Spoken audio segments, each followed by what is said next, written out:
today around recruitment and selection in a digital world. Beth is the Director of Business Development and Strategy at Protocol, and she's going to be discussing and exploring how recruitment has changed, continues to change, and may evolve in the future, as well as exploring different tools and techniques. This session will explore the benefits and challenges for both the candidate and potential employer, and how each can make the most of the experience, particularly in the post-COVID world. Attendees will be asked to engage and debate with the issues, sharing their challenges and examples of best practice where possible. So please do engage.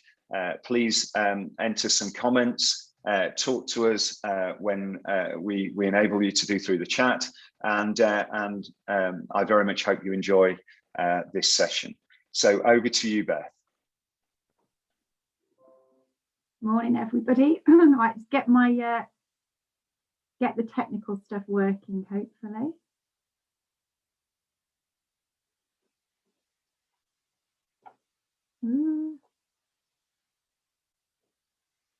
Okay, hopefully everybody can see my screen. Someone give me a yes, we can. Scott, can we see my screen? Yes, we can. Yeah, we can, Beth. Great. Okay. Morning, everybody. Lovely to, well, not see you all, but to know that you're all there. It's always a little bit of a disorientating situation talking to a screen, but I will do my very best. So thanks very much for the intro, Scott. I'll be honest, I'm not sure if I'd agreed to do this if I'd known I was first up, but there you go. It's Monday morning. So before I kick off, just a little bit about Protocol. We're a recruitment business specialising in education, training, skills and employability. We've been around for 26 years now. We chose the very worst year to have our birthday last year, so we still haven't celebrated our 25-year anniversary, but you know, we know what happened there. So we recruit for every level of role, from chief executives to frontline staff, curriculum and any kind of support role. And a little bit about me. I've spent my career in the education, skills and training sector, with quite a few years on the front line in colleges, universities and delivering employability programmes. I'm on the other side of the fence now, but I'm proud to be a valued partner in supplying services into the sector. So Scott talked a little bit about the Hoover app and a few logistical things. So I have put a couple of polls into the app. So if you haven't already, please pop and respond to these questions. We'll be looking at the results in a little while. You've also got the Q&A and chat functionality open to you. And as Scott said, please do drop in any comments or questions. Emma and Helen will be assisting me with sharing with these with the group. So today we are going to be talking about digital recruitment. So you can see a definition there on the screen. We're going to be talking about how recruitment has changed, how it continues to change, and how it may evolve in the future. I'm also going to talk through some of the benefits and the challenges of digital tools available to you, and leave you with some takeaway tips for your organisation, which hopefully you will find helpful. It's worth saying that while I will mention some specific software in this presentation, I've got no personal experience with most of it, and I'm certainly not recommending anything. So what are the drivers for this transformation? Well, I'm not going to labour too much on this because some of this is pretty obvious actually. So, you know, the macro driver obviously is the massive growth and the availability of the internet. Nielsen reports that 3.5 billion consumers are connected to the internet every day, which is 85% of the global population. And the average online average time is 6.5 hours a day. We're all going to spend a few of those hours on this conference today, so I think we would probably all agree with that. But there's also been the real transferability of norms. So what has been seen as sort of trailblazing functionality in one sector swiftly drives expectations in other sectors. So now it's quite common to for consumers or service users to expect 24-hour contact, and you know, sites like TripAdvisor have led to an expectation that you should be able to create and read reviews on any product and service and leave those on a website. And also, you know, the concept of logging in, having accounts to multiple websites. We all juggle hundreds of usernames and passwords, don't we? And that same functionality is now, you know, fairly common in recruitment as organisations, particularly for larger organisations. I think secondly, social media is everywhere, and it's no longer just social. It's business critical. And if you don't engage, you are potentially disadvantaging yourself as an individual and as an organisation. The other very obvious driver is COVID, which has led to really an enforced step change in digital engagement. I suppose the case in point is all accessing this conference remotely today. Sadly, it does mean that we're not scoffing down croissants and coffee and having a lovely lunch, but there you go. The other thing to mention is that we're in a time of relatively high employment, albeit there is a lot of unrest at the moment in the employment market post-COVID. So you should really think about what that means for your business. You can't thrive without the best people, and it's really competitive. So you need to think about what your competitors are doing, and not just in your sector. Who could compete for the skill set you're looking for, and how will you match up? So what does it mean for recruitment? What are the opportunities and the potential pitfalls for you as an employer and for the potential candidate? I'm going to run through some tools and techniques available to you, but I'm going to start with attraction and engagement, and then talk about onboarding. So for me, the place to start is brand. There's a definition of brand on the screen for you. There's hundreds of definitions of brands, but for me, brand presence is really critical to recruitment, and it's where you need to start. It's both an opportunity and a challenge. And I think it's a pitfall that some organisations fall into, which is to think about their brand solely from the perspective of your customers or your users. Your brand needs to work for all of your stakeholders, and part of that is to think about yourself as an employer and how your brand could attract or potentially do the opposite to potential employees. So one of the first questions I want to ask is, are your marketing team engaged with talent attraction? So I'm going to go over to Helen, I think, who's going to let us know how that went on the poll, Helen.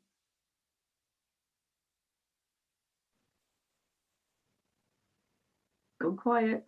Sorry, just bear with me a second, Beth. I'll just get in touch with Helen. Oh, sorry. I can have a look myself. Let's have a look on the app.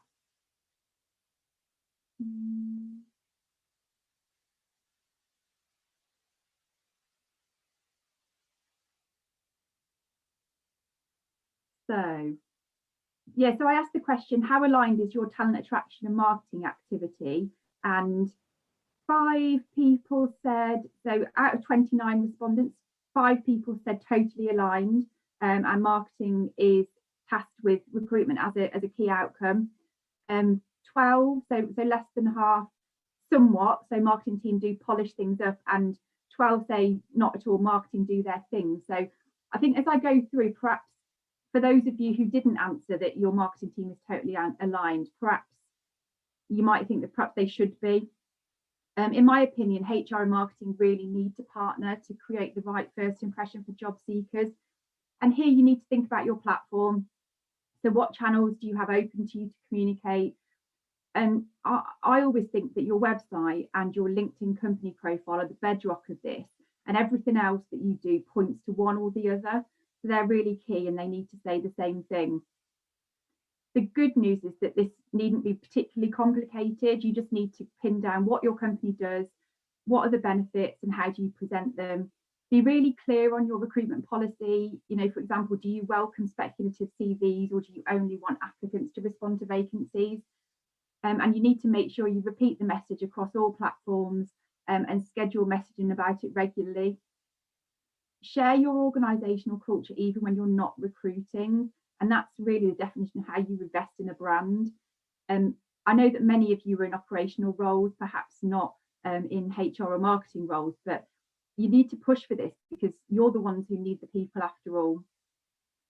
And just as an example, a bit about protocol, because we've recently refreshed our approach here and really made sure that our marketing team and our operational team are fully aligned. We've been going through a period of significant growth, and over the last 6 months, our workforce has grown by about 35%. So, you know, we set about to build a specific strategy, and our teams have worked together to build a proposition to make us really attractive. Recruitment is a particularly competitive market, and we know that we needed to really differentiate ourselves. We tried to strike a balance between using tools that streamline our service and add efficiency, but really the personal approach is what drives our business model. Our strapline is actually placing people first, and our brand focuses on the clients we work with, the people we place into roles, and our colleagues. And those three pillars are really critical to our business, because we know we can't do anything without those three groups. So when it came to recruitment, our website, LinkedIn and social media are consistent, and we focus on building our employer brand all of the time, not just when we have live vacancies. And our business model is to always accept CVs. So we make it easy for people. And we use the hashtag protocol people, particularly across our Instagram and Facebook profiles. They might not be suitable for everyone, but for our workforce, they work really well. And that's one of the key takeaways, is think about your workforce, your organisation, and what you want to achieve. So moving on to social media, more than 90% of organisations use social media to recruit candidates, and that's gone up massively. Back in 2008, about a third did, so it's huge really. And the latest data I could get, 79% of candidates say they use social media in job hunting. I think ultimately social media is there whether you like it or not, and you need to be prepared for applicants to research you as an individual and your company on LinkedIn and any other platform. So alongside your scheduled content that sells your service, as I say, push out key messages about you as an employer, and treat a recruitment campaign the same as any business campaign, by setting the time frame, setting objectives, setting targets. Social media can also be used to headhunt. It's not something many companies are comfortable with, and you know, very capable HR staff sometimes are still not comfortable with headhunting, and sometimes headhunting staff from competitors or collaborators can be a no-no. But a good quality recruiter or a good quality agency, this is absolutely key to their role. And there are various tools such as LinkedIn Resourcer to find people who match your spec. And in a little while, I'm going to take you through some tools that kind of build on that really. Individuals can set their status to job seeking on LinkedIn. And if you've got the right permissions in LinkedIn, you can, you know, hone your search to find those people who are open to opportunities. If anyone is wondering what that green logo on the right is, it's a website called Glassdoor. Glassdoor, for those of you who don't know, is a review site for employers. It's nowhere near as well known as the others, but it is really worth spending some time on here to see what your employees, or more importantly, sometimes former employees, are saying about you. It can be valuable, and it often comes up in Google searches of your company name, which is what potential employees may well be doing. You really need to know what's on there. Sometimes there can be some nasty surprises. Just a little bit about LinkedIn in particular. It's really important. I mean, the stats are absolutely mind-blowing. 740 million members, 55 million registered companies across 200 countries. There are 14 million jobs live on LinkedIn at any time.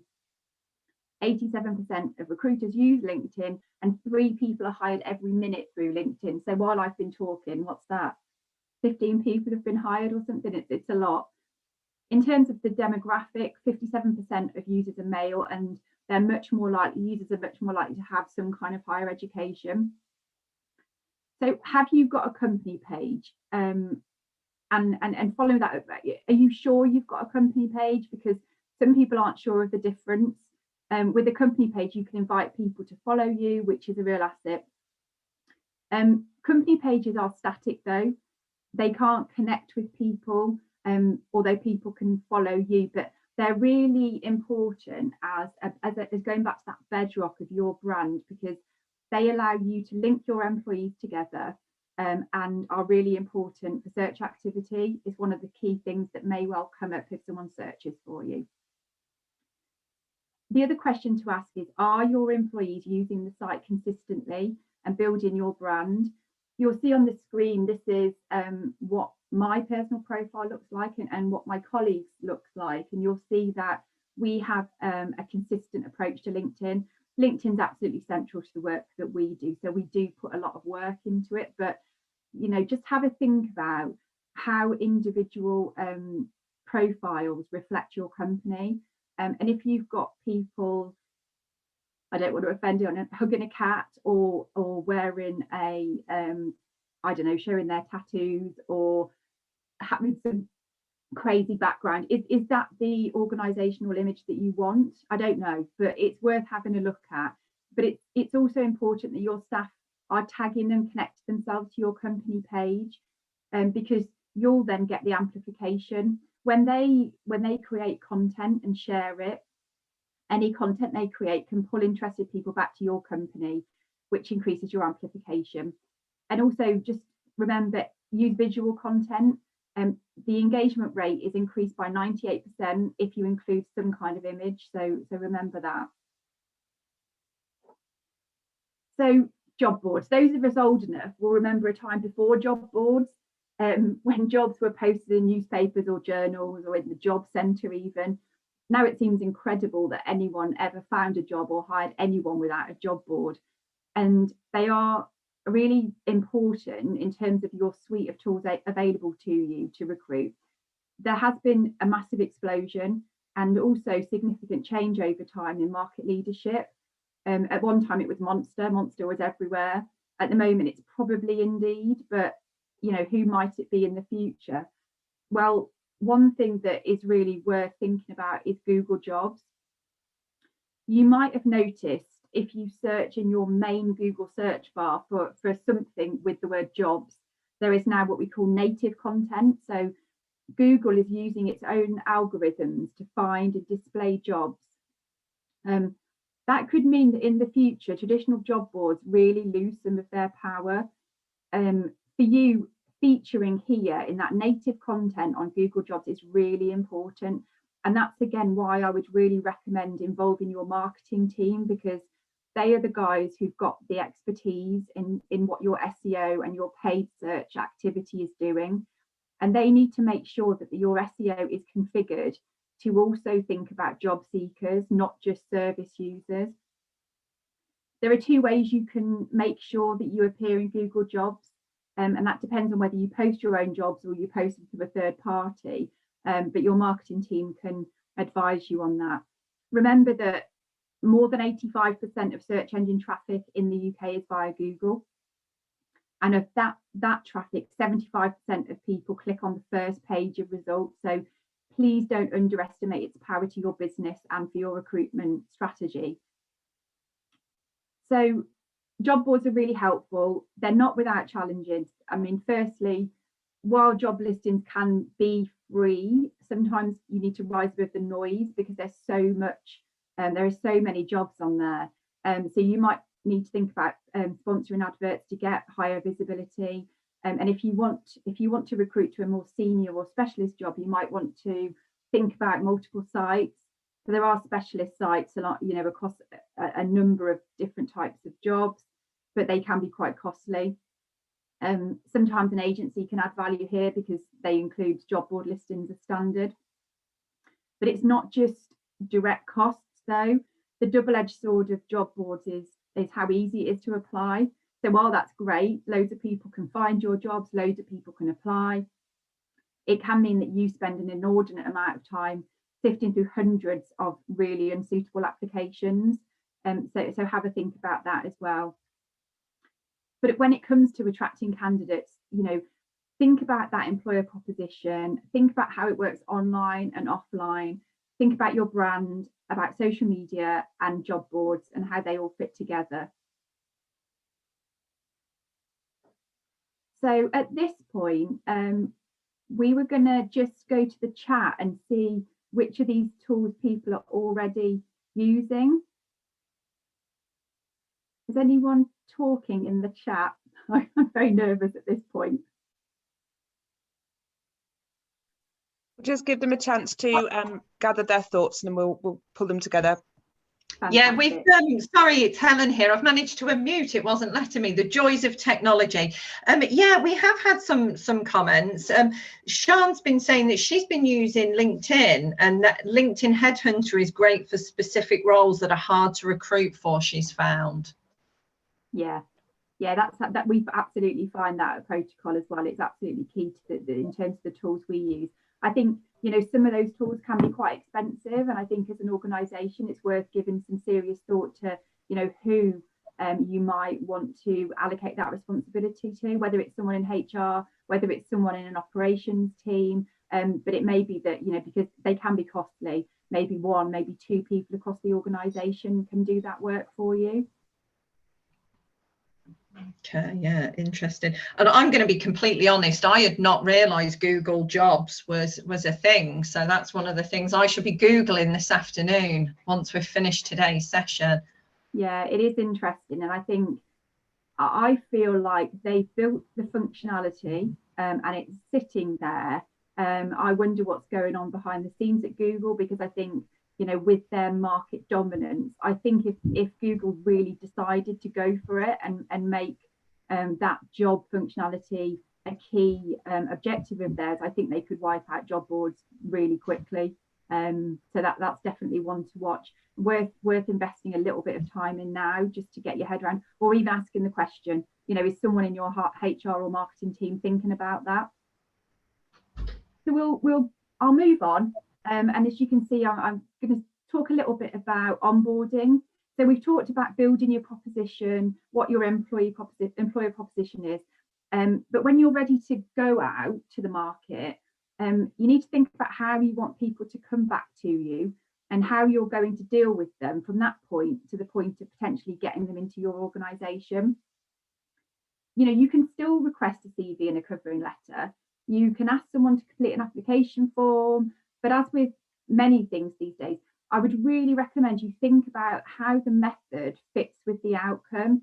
So if you are trying to hire people in a creative role, a customer facing role, there are different ways of doing it. For example, could you ask them to upload a short introduction video?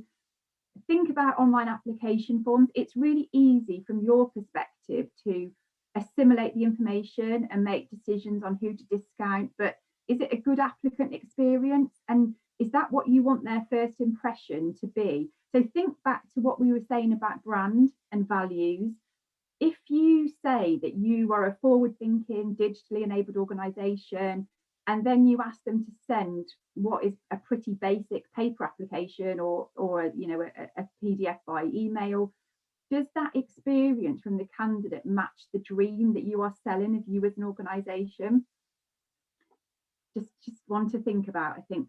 So, I mean, we all spend hours every day, don't we now, on Teams, Zoom, Google Meet, but how do these tools impact on the way that you interview candidates? There's probably not many of us who've done any hiring during lockdown who haven't interviewed someone through some kind of video software, but how you use them is really important. So some things to think about. Can you guarantee that all of your applicants have the necessary hardware and software to participate? Have they got Wi-Fi? Fingers crossed my Wi-Fi is holding out so far. But what will you do if they don't? You're going to need a backup plan. And even if it all works perfectly, how are you going to get over your company experience and the benefits that you offer without the candidate picking up some kind of physical cue from your team, your work environment? So how does your culture come across? So just a couple of things to think about in terms of video interviewing. So I'm going to get into some of the kind of more out there things now, some kind of innovation things that are happening. So games-based assessment. For any of you who know, I mean, I'm absolutely no expert in this, but you know, the concept is to put some fun into the process of assessing candidates and really trying to appeal to a demographic where these kind of skills are commonplace. One of your key tasks is to predict the potential of a candidate by these kind of games-based assessment can look at cognitive capacity, which leads you to evaluate their ability to be competitive and innovative. And they can evaluate things like fluid intelligence, working memory, problem solving and creativity. And then there's artificial intelligence. So a quote that I found said, accept the fact that AI will change our work, which is fairly stark, really. So there's a range of software and tools that use artificial intelligence. There are tools that can predict the possible career advancement of individuals. So what this does is it uses algorithms to find patterns in the career histories of individuals with a similar set of skills. So this allows you to find an individual who's got the same skills as someone who's then moved on to the role that you're recruiting for, to see if you can find anyone with that kind of makeup. There is AI that will predict the behaviour of people even before they're actively looking for work by analysing what they're doing on social media. Don't know how they do it, but they say that they do. There is software that will line up video interviews by also adding emotion recognition technology and pairing it with artificial intelligence and games-based assessment. So rather than relying on your interpretation of how someone performs, it will give you some sort of scientific analysis of their emotions. That's an interesting one. There's also technology that allows candidates to undertake an automated interview, so take out the person element completely, and then use algorithms again to score them based on the characteristics of the specific role. So if you are recruiting in high volumes, it could be something that could be used as a first phase process. And there's things like chatbots. Some of you may use them already on your website, but you can certainly use them for recruitment. It's potentially possible to quickly assess candidates and use find more suitable ones. Again, it's a way of dealing with a lot of talent coming your way, and can potentially save you a lot of time. Virtual reality, you can see those guys on the screen wearing their goggles. I mean, this is really exciting. A lot of industries use VR headsets for a lot of different things. When I worked for the National College for High Speed Rail, we did a lot of teaching using virtual reality. It was absolutely amazing in terms of what we could deliver without having to buy it or use a certain piece of kit. And just apart from anything, it's a great way of letting a candidate know that your business is innovative and uses cutting edge technology. So that creates a positive image, although it's expensive and it can take some time to integrate this into your recruitment strategy. It does potentially get around the difficulty if you're not able to physically welcome candidates though, although you need to think about how you're going to get them a virtual handset. There are definitely logistical challenges, but the technology is there. So there is the aspect of showing somebody your workforce, but the other thing about virtual reality is the potential to simulate an on-the-job experience as part of the interview process. So as a recruiter, you could combine a virtual reality skills assessment, for example. So while tests like, can you edit a document, can you work in spreadsheets, can you code, for example, you could use VR to do things like presentation skills, teamwork, or some kind of other skill that's absolutely critical to the role. As I keep saying, it is expensive and it's one for the future for most of us. But if you were to think about it, could you create a real world simulation for a candidate? Augmented reality is the next one. So it's similar but less expensive. And it does give you the opportunity to showcase short presentations, office tours, etc., etc. And on a similar vein, virtual job fairs, not unlike the Hoover app that we're using here today, can allow you to reach a large number of potential candidates from a wide geographical area. It lets you interact with job seekers at a virtual level without the expense and time of travel, and it reduces waste.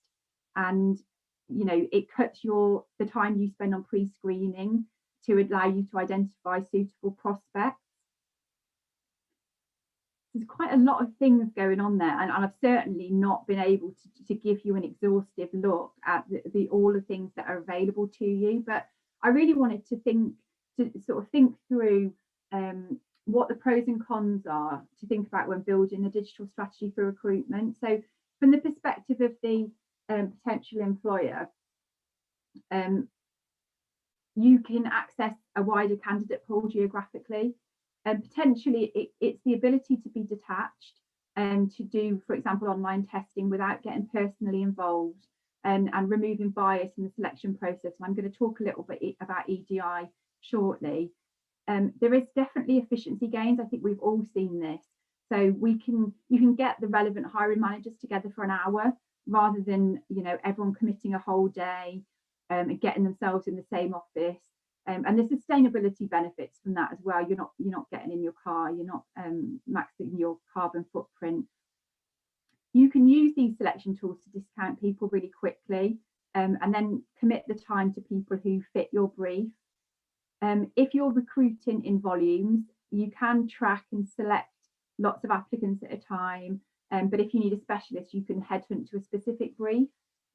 You can screen candidates for suitability using their social media activity. It's an extra tool that's available to you. And we talked about brand, but you know, as an employer, it really is an opportunity to differentiate yourself. Even if you're a small company, you can build a big employer brand. You can do it quickly and cheaply, and you know, it can really help to attract great people to you. But it's not all rosy. You know, you can be overwhelmed with unsuitable interest. I talked about this in terms of job boards, and where job boards have that functionality to just click apply. You know, if they've stored their CV there, they can click apply. They can click apply to 200 jobs in the space of 10 minutes. So you can spend a huge amount of time just sifting through those jobs. And remember that it's really, you know, it's great that it's easy for candidates to engage with you and submit an application, but be warned, because it can also be really easy to disengage. So you need to invest in keeping people warm. Communication is really important.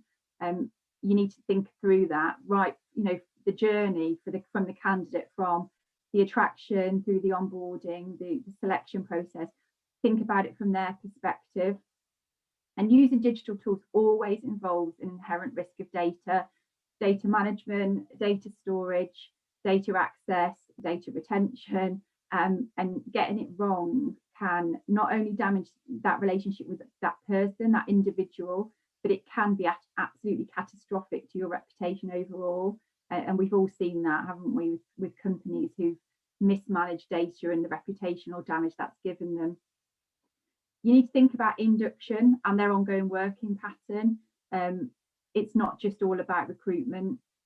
And think about digital poverty. Not everyone has access to the internet. And if you were to move all of your recruitment online, are you narrowing your recruitment pool and disadvantaging what could be some really strong candidates? Which moves me on really to think about thinking about recruitment selection through the EDI lens. Because many of the tools that I've talked through have definitely been criticised from a diversity perspective. You need to make decisions on using tools that can be helpful, but could also disadvantage certain groups.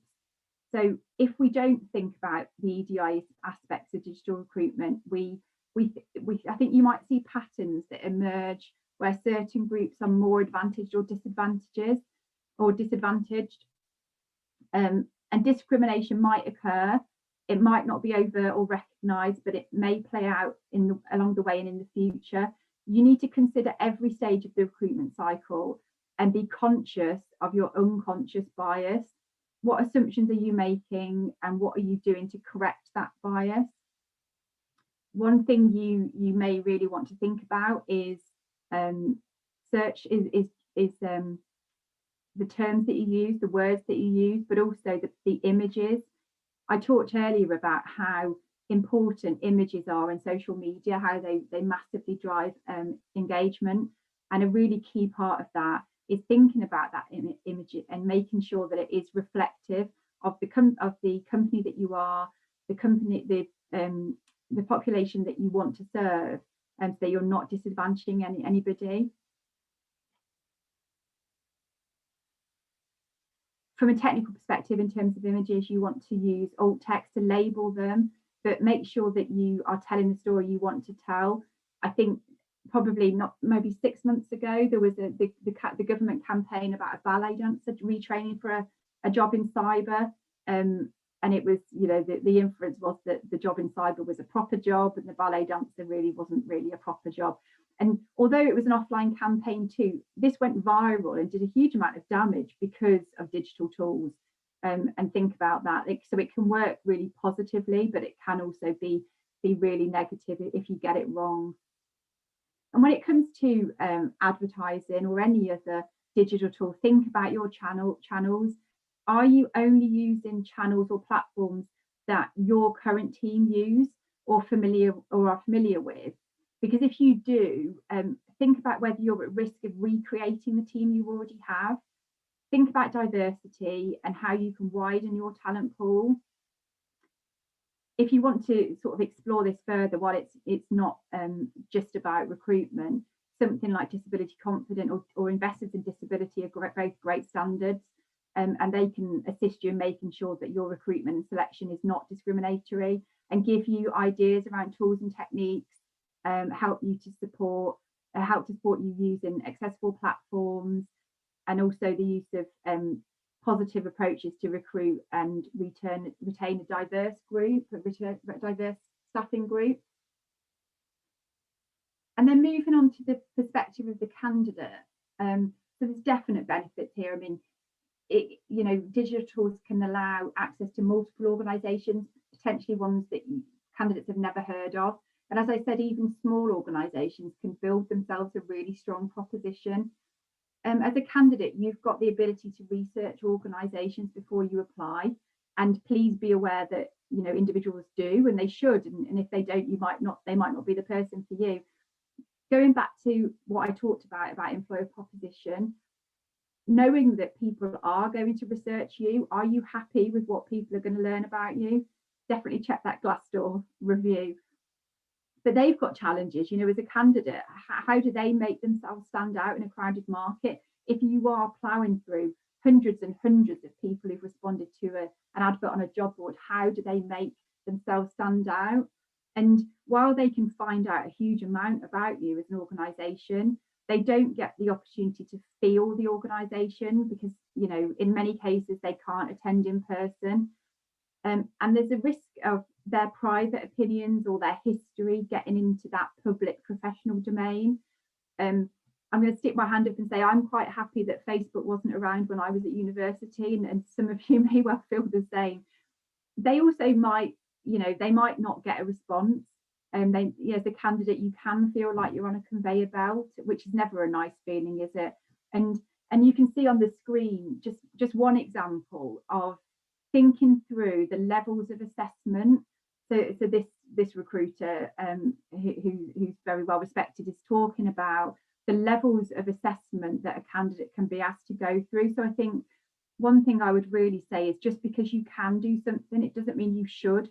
I think digital tools can tempt organisations into creating quite a complex and multi-level application process, because some of these levels, apart from the initial setup, don't involve people or time or cost. But think about it from the candidate's perspective. If you were applying, would you want to do an online application followed by, potentially several sets of tests and a multi-stage interview? Perhaps not. So just drawing everything together then, sort of takeaway tips that I'd recommend you might want to have a think about. So ask yourself, is your employer brand strong? Is it representative of the organisation we actually are?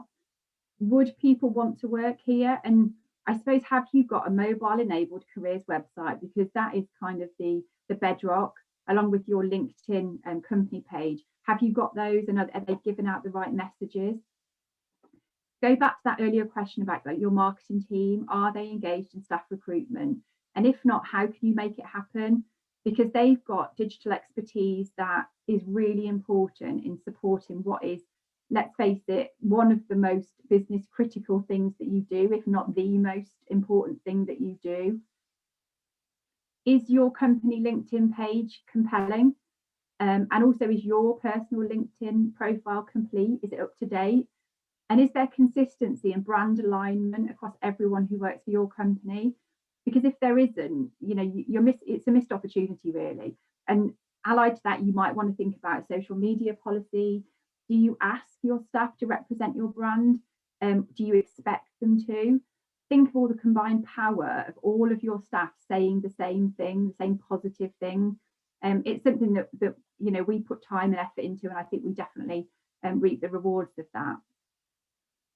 Do you know what comes up if someone Googles your company name? And, you know, I keep harping on it about Glassdoor, but I do think it's important. But, you know, it's everything that could come up on Google. It's really important that you know what people are saying about you and what messages you want to put out there.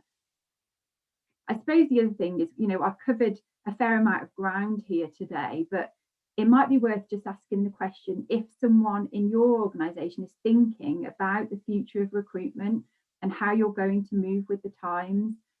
We talked about Google Jobs. I think that's you know, one to put on your to-do list as an immediate thing, but is someone thinking about, you know, the future and what it might look like in 6 months' time, a year's time, 5 years' time? And as I said earlier, think about your recruitment strategy from the perspective of the candidate. What tools suit your business and what your desired outcomes are. And I would really say, you know, it can be overwhelming. There are so many platforms. I mean, just looking at social media, there's probably 4 or 5 that you could potentially use. But don't just, going back to what I said on my first slide about the kitchen sink, don't just throw everything into the mix in the hope that something will stick. Different platforms will work for different objectives. Instagram might not be the platform for you. Its user demographic is younger. I'm from the Facebook generation, for example, but you know, it's horses for courses, isn't it? And finally, ask yourself, can we do it? You know, have you got the necessary tools and the expertise to deliver it well? Digital tools can really help, but they can also create extra work, and you need to be sure that you've got the skill set and the capacity in your organisation. And secondly, and potentially more importantly, is should we do it? So can we do it? Should we do it? Digital recruitment offers you a lot of different tools and they can allow you to be really efficient, but don't forget that the end objective doesn't change because of the tools you've got available to you. You know, the objective is still, how do I get the best people into my business? And never forget that it's really easy to undo any gains you've made by not being inclusive, by not looking after your data, or by overcomplicating the application process. However you're engaging with potential employees, I think my one final point is that they're still humans.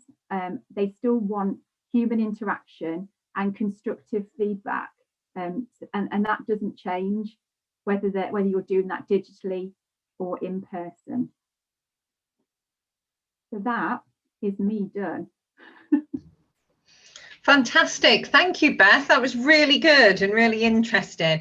We've had some comments in the chat and I think we've shared some of them, but we've had a couple of questions in already. So I thought I might read you one while we wait for some more to come in. So the first question I have for you is, well, it's for you, and it's probably worth saying, actually, the Q&A will be open after the session, so people can come into the Hoover app and sort of share their experiences as well. But while we've got you, Beth, I'm going to ask you this question. Does anyone find employers use automation, AI, to sift CVs? I'm interested to hear about our experience of the impact this can have for employability customers. So have you got experience of that, Beth? No, I don't. I mean, the work that we do at Protocol, we wouldn't be recruiting in that way for in that type of volume. I think, and I may be wrong, but I think the lady from India who's talking next may well be covering that. So that might be a session you want to settle into, because I think that is much more about recruitment in terms of your actual program delivery. Excellent, thank you. So that's one for those of you who can come back and join us for that next session. Hop on to the agenda if you haven't already done so on the Hoover app, and press the plus, and that will take you to that. And we'll be doing that one at 11:30. Thanks, Beth. And what's the best simple advice we could give to a candidate approaching a digital recruitment process for the first time? Because it could feel quite overwhelming, couldn't it, if you're new to the digital world? Yeah, I mean, I think it depends how new they are to, and clearly, you know, you're potentially talking to people with a wide range of backgrounds, and we know that there is still, you know, it's not just an assumption that everybody, even for example, knows how to, not everyone has even got an email address. I think probably if you're starting really from scratch, it's think about setting up an email address. There is still, ironically, I suppose, accessing some of these services can be quite tricky while we're potentially in lockdown. I think local colleges, local training providers, local libraries can really start to get people off the ground if they are really that unaccustomed, I suppose, to digital interaction. I think LinkedIn, setting up a LinkedIn profile is actually really straightforward if you've got that base level of knowledge, and starting from there, really. I think learning to use a search engine is really important, and registering with job boards. I think Scott's got his hand up. Should we bring in Scott, Helen? Yes, I think we will bring in Scott. He'll be joining us in a moment, definitely. And I think, you know, we're all finding, I know for a lot of us on the session today, Hoover's a new piece of software, and it's a really good reminder that even when we feel tech confident, all it takes is a process to throw up a new piece of software and it can knock our confidence, can't it? In that, I know me and you have chatted before today about, oh, we're not used to this. So having that opportunity to practice things and to be okay with practicing things and to be okay with not having come across something before could be key for our customers, because you just never know. I think having, you know, putting those tools in place, you know, for things like video interviewing, you know, it can be really, really intimidating. And you're right, Helen, I've had a few sleepless nights thinking about this conference and thinking, oh my God, am I going to press the right button at the right time? I think we've all had those moments. And if you're not doing it day in, day out, it would be really intimidating. On the flip side of that, I would say if you are recruiting for roles that, you know, where you are going to be remote and you are going to be interacting either with service users or colleagues in using video, you know, while it's really good to have sympathy and put support in place, you know, think about what fundamental skills you are going to need that person to have to allow them to get into the role. So yeah. Perfect. I'm not sure if Scott has joined us yet. I know he's on. Yeah, I can see you. Yeah, absolutely. I just wanted to make 2 points, Beth, really, to be honest. One is I'm just, while you've been presenting there, I've been listening intently, but doing 3 other things kind of digitally. It's you have to become quite ambidextrous, don't you, in terms of doing stuff. And I've learned so much over the last 18 months to kind of get up to speed with these things. And I thought it was interesting when you were talking about the different platforms and different ways of recruiting. And I'm old enough to remember job centre cards on boards and things back in the day. So we've come so far. But I'm also mindful when recruiting that we have to be really careful whether we're using digital technology or a face-to-face process. There's our new and amazing member services coordinator, Amy Lucas, who's on the call this morning, who was recruited digitally. We've never met. And ultimately, at some point during October, we will do. And we also have Emma Williams on the call, who we've had almost 1 million digital interactions, but once again, I've never met. So it's kind of, it's an interesting dynamic to be using that. But anyway, yeah, I just want to make those 2 points that I hope, I'm not going to ask those individuals to comment, but I hope that what we have been able to do through that recruitment, onboarding and support and the work that we've been doing, we have still been able to do that in a human way, even though it's a screen rather than a face-to-face interaction, given the challenges with COVID. So they were the points I wanted to make. Thank you. Thanks, Scott. Excellent. So we haven't got any more questions in at the moment, but as I said, we will keep this Q&A open, and also we do have the forums, and I know you've posted some comments in the community boards, Beth. So if anyone wants to join us there, they'll be able to. Shana said that she completely agrees with you on candidate experience. It is a window into your business and brand representation. I think giving the candidate the insight on what the recruitment process will be gives them a level of confidence in applying. I believe we have another attendee with their hand up, Helen. So I believe Emma's going to ask Helen to unmute for us, and we'll see what Helen would like to ask. Oh, hi, good morning. Morning, everybody. Hi, Beth. I really enjoyed that. I was quite, well, I found it really interesting that Glassdoor, because I've always believed that people that are a bit disgruntled always leave a review, less so than people that are really happy. Would you agree with that? That's what I've always felt. I would agree with that, and I'm not going to ask you all to go read the protocol one, but we've had some corkers over the years, and sometimes it's quite a fun game to guess who it is who's left you a disgruntled review. I think you're right. I think people, it tends to be people who have left, who are unhappy for some reason. But I think still, you know, knowledge is power. I think it's important that you know what's on there. I think the counterpoint to that is be really, because it can be quite easy. Like, there's two things. First of all, you can write to Glassdoor and ask them to take down any reviews that you think are, you know, really, really out of order. And so that's one thing. I would say that in most cases, I wouldn't, because I think, you know, you should be, if you're an open, transparent business, I think you have to be open to some criticism some of the time. I think the other thing, you know, a common reaction is to just ask loads of people to put reviews on, to put really positive reviews on. And that, again, is quite a risky strategy. And in fact, the company that I used to work for, after I left, asked people to post Glassdoor reviews of them. And it massively rebounded, because someone posted a review that said, essentially, I can't believe the organisation is that insecure that they've asked us all to post positive Glassdoor reviews. So, you know, there are ways that it can really trip you up. But I agree that Glassdoor, you know, is often disgruntled employees, but, you know, it's still some content that potential employees will find about you. So it's always worth having a little look.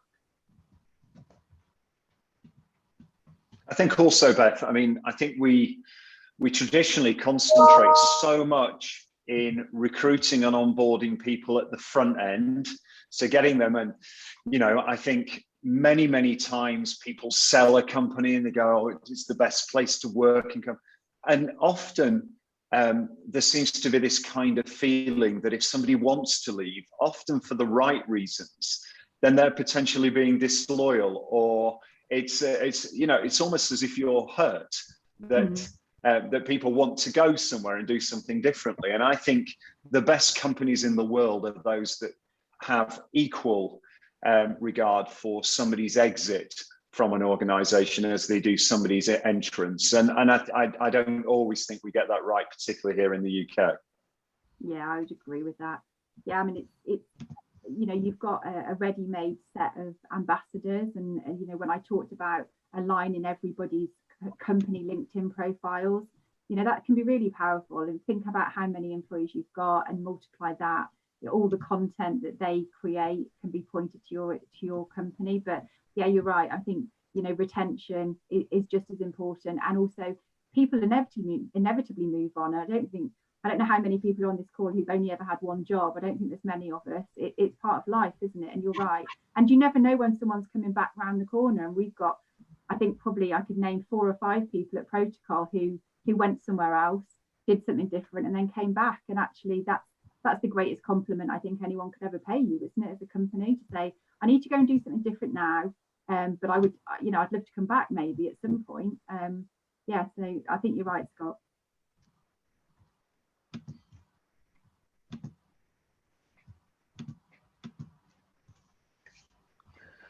Anything else, Excellent. Helen, on the chat or the Q&A? Not at the moment, no. Okay. Well, I think what we end up doing then is enabling people to make a cup of tea or coffee or whatever their drink persuasion is before our next session at 11:30. Unless there's anything from you, Beth, I would like to say. thanks everybody. Thanks for joining. You'll know where I am. I'm on LinkedIn, so I'd love to link with you. If anybody wants to send me a message and connect, that would be great. I promise I'm not going to hound you afterwards. Just always keen to grow my network. And thanks, Scott, for the opportunity, and enjoy the rest of the conference, everyone. Hopefully I'll see you again. Thank you, Beth. That was absolutely excellent as ever. Really, really insightful and very, very interesting. For those that are still with us, please join us at 11:30.